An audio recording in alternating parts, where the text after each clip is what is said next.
Well, Jack O'Donnell is an amalgam of people at the CIA. He's not any one particular person.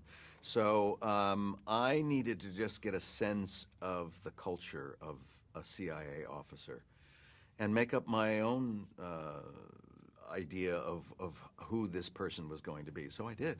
I went to Langley, Virginia, and I talked with CIA officers there.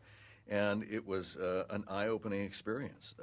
This is a group of men and women who are so used to keeping secrets and so used to not saying a word that at first it was a little difficult to open them up a bit. They would give monosyllabic answers, yes, no, yeah, sometimes, occasionally, that sort of thing. And you keep trying to pry it open. And I think they were surprised because I think they assumed that I would be asking more questions about specific missions and the danger of that. And quite frankly, what I was after more is to try to create a base, a foundation of who my guy would be. And so I was asking personal questions: age, background, marriage status, strain on marriage, separation for so long. What about just the fact that you can't come home and talk to your wife or husband about what you do? For 30 years, you can't talk to them about anything. How does that work? And they were like, well, doesn't work very well. I was divorced twice, And then I said, okay, all right. Now how do you make it work? And another guy happened to marry a CIA officer. And this is very common because then they go home and they realize we don't have to ask each other. We know that.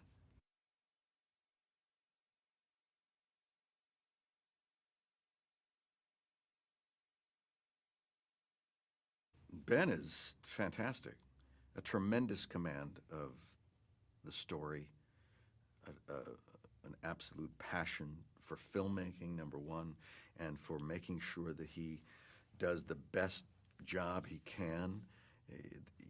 In the directing that I've done, I always get a sense that I have to stay on top of it. I have to stay on top of it because during production, if I miss a beat, if I miss this, I can't go back and, it's hard and maybe you won't have the same opportunity again.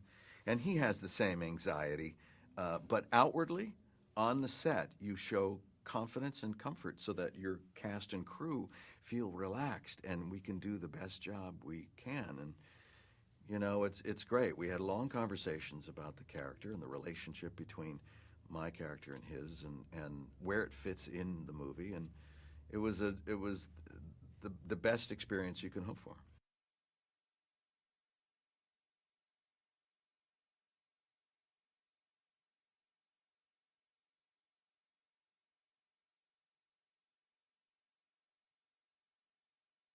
It's actually a lot harder to actually film those tense scenes because we're doing them in compacted form. We're shooting all of the scenes at the CIA in a row. We're not intercutting and coming back on, that. We have to just imagine how the tension has been cranked up. And so when you go through a script, you get that sensibility. Hopefully it hits you when you first read it.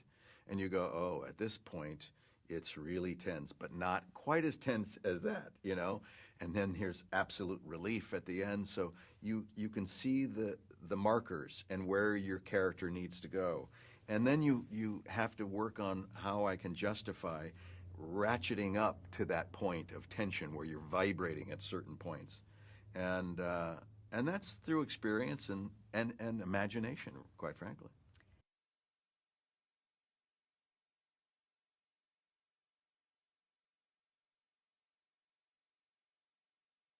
ARGO is an important story. It's a heroic story. And I think as a lesson, it's saying we are culpable for our actions. In the very beginning of the movie, we say the culpability of the United States and putting the Shah of Iran in that position. And we as a country, I think, what I take away from it is that any country needs to be responsible for its actions and to lead by example, not by might. And the ultimate message out of ARGO is one of cooperation. Look what great things can happen when working well with people for a greater good. things that are beyond your own personal gain. All these people who have to work anonymously in the Hollywood section of the movie too, as well as the CIA, everyone did it for the right reasons, to save the lives of human beings. There's no greater story than that.